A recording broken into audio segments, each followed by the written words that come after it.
तो आज हम देखते हैं जी एग्जेक्टिव मजिस्ट्रेट्स यानी कार्यकारी दंडाधिकारी, सजा देने वाला बंदा। लेकिन ये जुडिशियल मजिस्ट्रेट नहीं होते, वैसी सजा नहीं देते जो जुडिशियल मजिस्ट्रेट देते हैं प्रॉपर ऑफेंसेस की।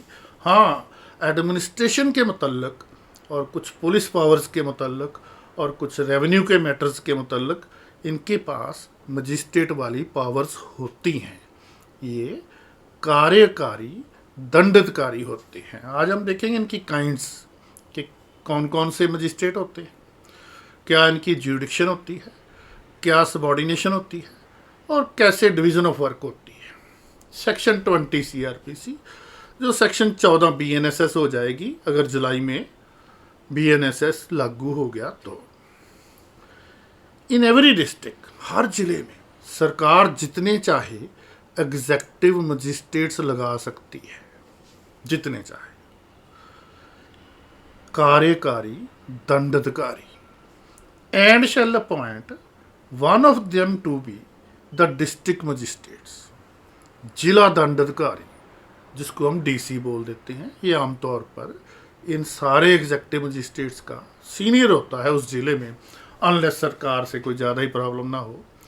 सेकंड है जी, स्टेट में appoint any executive magistrate to be an ADM। ऐसे ही जैसे DC लगाती है या DM लगाती है सरकार out of the adjective magistrates, किसी एक एग्जेक्टिव मजिस्ट्रेट को सरकार ADM भी लगा सकती है, एडिशनल डिस्ट्रिक्ट मजिस्ट्रेट। और इसको पावर्स ऑफ DM, सारी की सारी डिस्ट्रिक्ट मजिस्ट्रेट वाली पावर्स भी दे सकती हैं, नहीं भी दे सकती लेकिन दे भी सकती है। यानी फुलेस्ट भी हो सकता है वो, मतलब किसी ADM को ही फुल पावर्स देकर जिले का चार्ज दे दे सरकार, ये सरकार की मर्जी है। नेक्स्ट है जी, जब कोई DM की DC की पोस्ट वेकेंट हो जाए, becoming vacant, any officer succeeds temporarily. DC, ये जो मजिस्टेरियल पावर्स वाले अफसर होते हैं ना जी, अगर ये छुट्टी पर चले जाएं या अदरवाइज इनकेपेबल हो जाएं, जहाँ अभी नेक्स्ट लगा ना हो, बदली हो गई हो, लेकिन काम नहीं रुक सकता। इनके कुछ काम इतने अर्जेंट होते हैं कि काम को रोका नहीं जा सकता। वैसे ग्राउंड रियलिटी मैंने देखी है कि 1-2 कक्कों वाला क्या तो क्लर्क छुट्टी पे चला जाए तो काम वहीं खड़ा हो जाता है।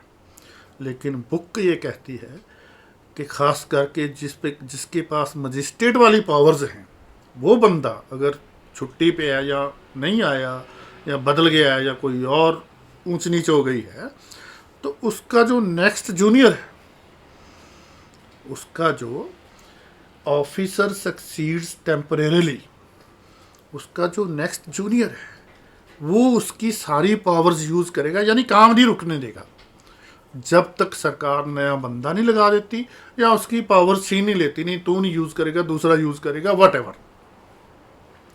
तो नेक्स्ट है जी, जैसे हर ज़िले में सरकार कितने मर्जी एग्जेक्टिव मजिस्ट्रेट लगा सकती है और उनमें से सीनियर को DC डिस्ट्रिक्ट मजिस्ट्रेट लगा सकती है, ऐसे ही हर सब डिवीज़न में सरकार SDM लगाती है।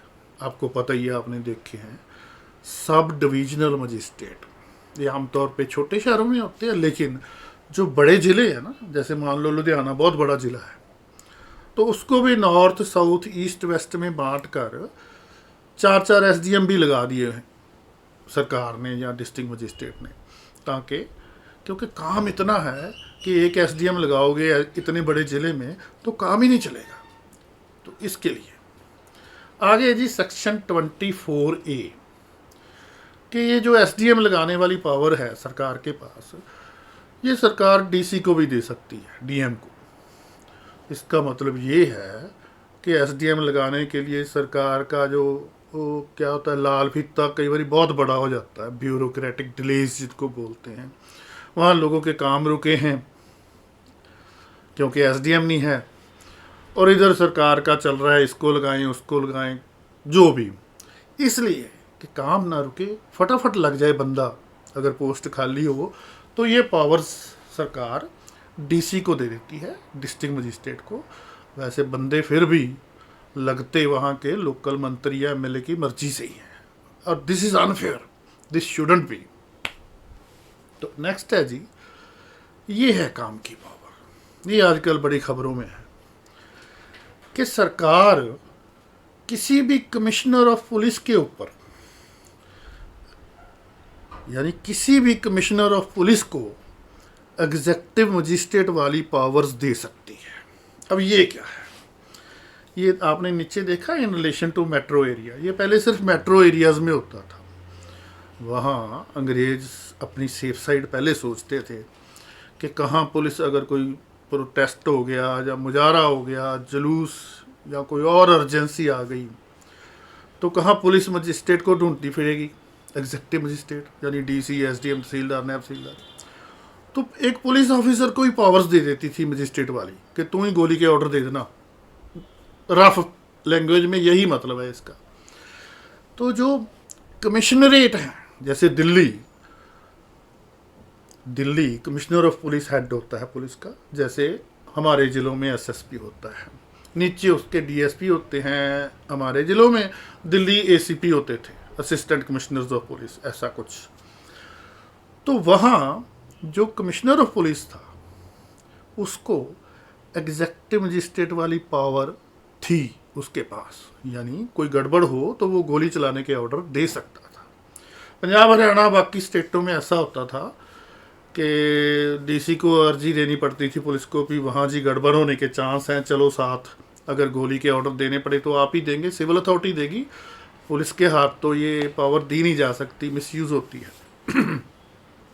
तो डीसी क्या करता था, अर्जी आगे एसडीएम को मार्क कर देता था। पंगे वाली जगह कौन जाए, कोई फ़ायदा तो होना नहीं है सिवाय कंट्रोवर्सी के, कोई बंदा मर गया अलग, वक्त पड़ जाना है।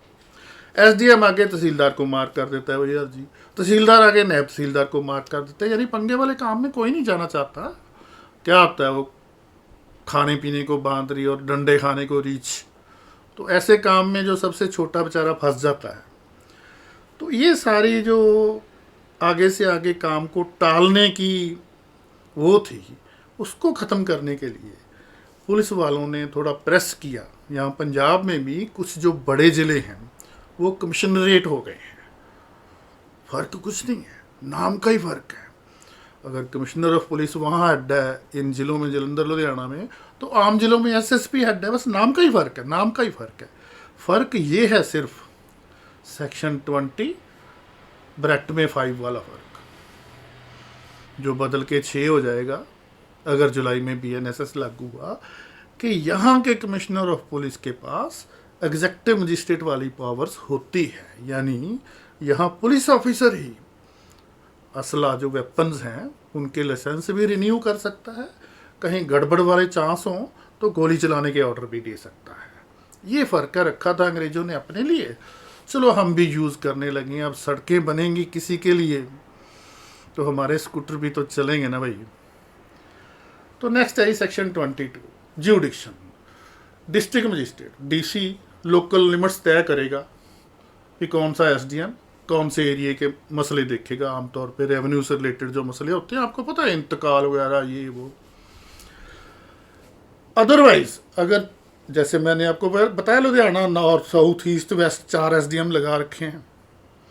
अगर एसडीएम लगा बंदा लुधियाने, उसको ये नहीं तय किया गया कि तेरा एरिया ये है या ये है, ईस्ट है कि वेस्ट है।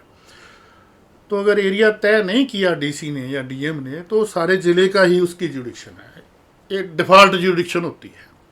अगर नहीं क्लियर, मतलब सारे ज़िले का अफसर है वो। ऐसे ही जुडिशल मजिस्ट्रेट्स में भी होता है। आगे आ गया जी सबॉर्डिनेशन। जितने एग्जेक्टिव मजिस्ट्रेट्स हैं ज़िले में, डिस्ट्रिक्ट हेडक्वार्टर में, वो समेत एसडीएम्स जो डिस्ट्रिक्ट हेडक्वार्टर पर लगे हुए हैं, वो डीएम डिस्ट्रिक्ट मजिस्ट्रेट के सबॉर्डिनेट होते हैं। पता ही है आपको कि डीसी के अंडर ही होते हैं एसडीएम्स। और सब डिवीज़न जो होती है, सब डिवीज़न पर जो एग्जेक्टिव मजिस्ट्रेट्स हैं, एक तो तहसीलदार, नायब तहसीलदार ही हो गए, लेकिन और भी कई जगह लगे हुए हैं एग्जेक्टिव मजिस्ट्रेट। कम हैं अब, लेकिन कई जगह लगे हुए हैं। सब डिवीज़न में वो वाले executive magistrates including tehsildar and नायब तहसीलदार एसडीएम के सबॉर्डिनेट होंगे। तो डिस्ट्रिक्ट मजिस्ट्रेट जो है काम बांटेगा भी एसडीएम्स में या एग्जेक्टिव मजिस्ट्रेट्स में, भी ये वाला एग्जेक्टिव मजिस्ट्रेट वेपन्स के लाइसेंस देखेगा, ये वाला इलेक्शन ड्यूटी पर जाएगा। जब इलेक्शंस होती हैं तब स्पेशल एग्जेक्टिव मजिस्ट्रेट बनाए जाते हैं हर एरिए के इलेक्शन ड्यूटी के लिए, क्योंकि अर्जेंट ऑर्डर देने पड़ते हैं कई बार। तो ये काम जो बांटता है वो डीसी बांटता है, डिस्ट्रिक्ट मजिस्ट्रेट, कि कौन सा एग्जेक्टिव मजिस्ट्रेट या कौन सा एसडीएम किस एरिए का या किस क्लासेस ऑफ किस नेचर का काम करेगा। तो नेक्स्ट है जी केस लॉ। ये है जी सदानंद त्रिपाठी, ये सदानंद भैया इनको बोलते थे, यूपी में बड़ी रिस्पेक्ट थी इनकी, लेकिन सरकार की आंखों में ये बहुत खटकते थे। 1981 की बात है। तो इनको क्या किया जी, एडीएम ने ऑर्डर कर दिया, एडिशनल डिस्ट्रिक्ट मजिस्ट्रेट ने इनको अरेस्ट करके जेल में डाल दिया अंडर नेशनल सिक्योरिटी एक्ट 1980। ये एनएसए होते हैं ना, बंदे को उठाओ अंदर डाल दो, 6 महीने यही नहीं बताना कि तुझे अंदर क्यों डाला है, मतलब कुछ नहीं कर सकता, कोई एफआईआर नहीं दर्ज करनी, कोई केस नहीं रजिस्टर करना, कुछ नहीं, किसी मजिस्ट्रेट के नहीं पेश करना। यानी ये कानून के नाम पर ये धब्बा होते हैं, इनको समथिंग लाइक प्रिवेंटिव डिटेंशन बोलते हैं, प्रिवेंटिव डिटेंशन लॉज, जिनके लिए दलील अपील वकील आमतौर पे आउट ऑफ सिलेबस होता है। तो इन सदानंद भाई को अंदर डाल दिया। तो सदानंद भाई ने रिट डाल दी, कोर्ट में चैलेंज कर दिया ये ऑर्डर कि मेरी डिटेंशन ये एडीएम तो कर नहीं सकता। क्यों? नेशनल सिक्योरिटी एक्ट में ये स्पष्ट लिखा है कि इस एक्ट के अंतर्गत अरेस्ट का ऑर्डर सिर्फ डिस्ट्रिक्ट मजिस्ट्रेट दे सकता है, सिर्फ डिस्ट्रिक्ट मजिस्ट्रेट।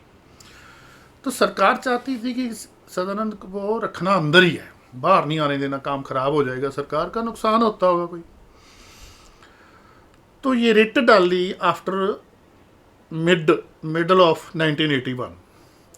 तो सरकार ने क्या किया, सितंबर में रिट डालने के बाद, अरेस्ट तो रिट से भी पहले हो गए थे वो सदानंद भैया, रिट डालने के बाद सरकार ने उसको डीएम की पावर्स दे दी या डीएम ही बना दिया। अब कोर्ट ने कहा कि ये ऑर्डर आपका भाई साहब इलीगल है। उसकी डिटेंशन भी सदानंद भाई की इलीगल डिक्लेयर हुई क्योंकि कोई भी कानून या कोई भी आप जो पावर्स देते हैं उनमें बैक गियर नहीं लगता, जिसको बोलते हैं रेट्रोस्पेक्टिव ऑपरेशन नहीं होता लॉ का जनरल। ये कॉन्स्टिट्यूशनल एक गारंटी है कि लॉ बैक नहीं मारेगा, बैक से नहीं चलेगा, आगे को चलेगा, अनलेस कोई टैक्सेशन लॉ बड़ी मजबूरी ना हो। जनरली लॉ बैक नहीं चलते, पीछे किए हुए काम कवर नहीं करते। जिस दिन लॉ लागू होता है उस दिन से आगे वाले काम करतूते ऑफेंस कवर करते हैं। तो जगन्नाथ सोनाम ने 1963 में ये चैलेंज किया, जो स्पेशल मजिस्ट्रेट लगाते हैं आप किसी स्पेशल क्लास के केसेस के लिए, जो स्पेशल बंदों के केसेस के लिए, ये वायलेटिव है, बराबरता के अधिकार को छीनते हो आप किसी बंदे को या क्लास ऑफ केसेस को स्पेशल ट्रीट करके। तो सरकार ने जवाब दिया था कि ये हम स्पेशल नहीं ट्रीट करते। मान लो काम ज़्यादा हो गया, असला के लाइसेंस ज़्यादा हो गए या इलेक्शन में गड़बड़ ज़्यादा होने लगी, तो मैं एक्स्ट्रा स्पेशल मजिस्ट्रेट लगा दिए हालात को हैंडल करने के लिए या काम को जल्दी निपटाने के लिए। तो ये पाया गया कि ये आर्टिकल 14 की वायलेशन नहीं है। ये अगला स्टेट वर्सेस मोहम्मद सलीम हम स्पेशल मजिस्ट्रेट वाली वीडियो में देखेंगे, इधर गलती से आ गया। ये रामदयाल केस है जी, बड़ा इंपॉर्टेंट। 1950 में ये होल्ड कर दिया था, कोर्ट ऑफ रिकॉर्ड का फैसला आ गया। कोर्ट ऑफ रिकॉर्ड होता है वो कोर्ट जो अपनी ही इंसल्ट की सजा दे सकते हैं, या वो कोर्ट जिनका फैसला सारे हिंदुस्तान पर बाइंडिंग है, high court and supreme court of course. तो ये फैसला आया कोर्ट ऑफ रिकॉर्ड का कि जितने भी एग्जेक्टिव मजिस्ट्रेट हैं, ये जो भी फैसला करते हैं, इंतकाल के फैसले करते हैं, बहुत तरह के रेवेन्यू के फैसले करते हैं ये एग्जेक्टिव मजिस्ट्रेट। यहाँ चंडीगढ़ स्टेट ऑफिसर है, वो करोड़ों अरबों की प्रॉपर्टीज़ का फैसला करता है, कहने को तो एज पर लॉ करता है। फिर उसके ऊपर फाइनेंस सेक्रेटरी होता है, आईएएस अफसर होता है, वो फैसले करता है यही प्रॉपर्टीज़ के। फिर उसके ऊपर एडवाइज़र है चंडीगढ़ गवर्नमेंट का, वो फैसले करता है। नीचे तहसीलदार भी करता है, नायब तहसीलदार भी करता है, एग्जेक्टिव मजिस्ट्रेट भी करता है, डीसी भी करता है, एसडीएम भी करता है। ये सारे के सारे बंदे फैसले करते हैं ऑन क्वेश्चंस ऑफ लॉ। और कोर्ट ऑफ रिकॉर्ड ने बोला कि जो भी लॉ सेटल किया जाता है सुप्रीम कोर्ट या हाई कोर्ट के द्वारा, वो इन लोगों को, इन अफसरों को मानना पड़ेगा। ये अपने फैसले उस लॉ के मुताबिक करेंगे। लेकिन ये रूलिंग आज तक लागू नहीं हुई। आज तक कोई भी अफसर, मतलब कोई भी से मेरा मतलब है, अगर 2-4 अफसर कोई बढ़िया हैं, जहाँ जिन्होंने LLB कर रखी है, जहाँ नीत अच्छी है, वैसे थोड़ा ला पता है, वो अच्छे फैसले कर रहे हैं, लेकिन ऑन दी होल फैसलों में लॉ का जुलूस निकाला जा रहा है, इंक्लूडिंग ट्रिब्यूनल्स। होता क्या है कि ये जो अफसर होते हैं, ये सिंपल BA पास होते हैं, दे में भी BSc, दे में भी BCom, पर इन्होंने लॉ नहीं किया होगा। ये LLB नहीं होते हमेशा, कोई बाई चांस LLB आ गया अफसर, क्योंकि PCS लगने के लिए स्टेट सिविल सर्विस में या IAS लगने के लिए आपने सिर्फ ग्रेजुएशन ही करनी है, आपने कोई और क्वालिफिकेशन नहीं उसके लिए टेस्ट देना है। तो आप BSc करके अफसर लग गए, फाइनेंस सेक्रेटरी लग गए, एग्जेक्टिव मजिस्ट्रेट लग गए, SDM, DC, adviser, state officer, housing board के जो भी, और फैसले कर रहे हो एज पर लॉ आपको आता नहीं है। ट्रेनिंग में एक छोटी सी इतना किताबचा पढ़ाकर थोड़े थोड़े बता के, जैसे पुलिस वालों को ट्रेनिंग में देते हैं ना, एक बुक मैंने देखी है, वो उससे क्या पता लगता है? कुछ भी नहीं पता लगता। तो ये जो हो रहा है, this is fundamental breach with the people, के लोगों के लीगल राइट्स जो एज पर लॉ डिसाइड होने चाहिए, वो लोग डिसाइड कर रहे हैं जिनको लॉ आता ही नहीं है। एक हलवाई बता रहा है कि कौन सा सॉफ्टवेयर बढ़िया होगा। कुछ ऐसे एग्जाम्पल है, आप हजारों दे सकते हैं। वैसे तो जो IO है वो भी LLB होना चाहिए। अरे आपको बांधना है, उसने सजा के काबिल बनाना है एक लॉ के मुताबिक, और लॉ उसको आता नहीं है। तो this is fundamental breach going on with the people since the English. फिरंगी लोगों का किया धरा है, हमें तो नोटिस ही नहीं किया भी ये चल रहा है। अब कोई नोटिस करेगा, कोई बताएगा सरकार को, तो शायद हालात बदलें। तो इस फंडामेंटल ब्रीच पर स्ट्रेस देते हुए सरकार को ये रिक्वेस्ट करते हुए कि जो बंदा लीगल राइट्स लोगों के डिसाइड करता है और एज पर लॉ करता है, वो लॉ का मास्टर ही होना चाहिए। वो BSc से काम नहीं चलेगा। This is fundamental breach with the people. That is why supreme courts और हाई कोर्ट्स में आधे से ज़्यादा केसेस इसलिए पेंडिंग हैं कि एग्जेक्टिव अथॉरिटीज़ ठीक फैसले नहीं करती। These are the official figures. तो आप सोच के देखो कि ये फैसले ठीक होने लगे एज पर लॉ, और सुप्रीम कोर्ट और हाई कोर्ट्स में आधा काम रह जाए तो क्या बात है जी, बल्ले बल्ले हो जाएगी। लोग नहीं नाराज होते, डिस्पेंसरी है कि नहीं, सड़क टूटी है कि नहीं। एक IAS ऑफिसर थे श्रीवास्तव, LLM पंजाब में, उन्होंने बोला कहते लोगों को और कुछ नहीं चाहिए, सिर्फ इंसाफ चाहिए। और इंसाफ में एग्जेक्टिव, पुलिस और जुडिशरी, ये 3 चीज़ें बढ़ चढ़ के इन्वॉल्व होती हैं। जुडिशरी बड़ी देर बाद फैसला होता है फर्स्ट इंस्टांस पे। तो अगर एग्जेक्टिव वाले और पुलिस वाले अगर ठीक काम करेंगे तो लिटिगेशन की नौबत ही बहुत कम हो जाती है। तो here the video concludes. Thank you.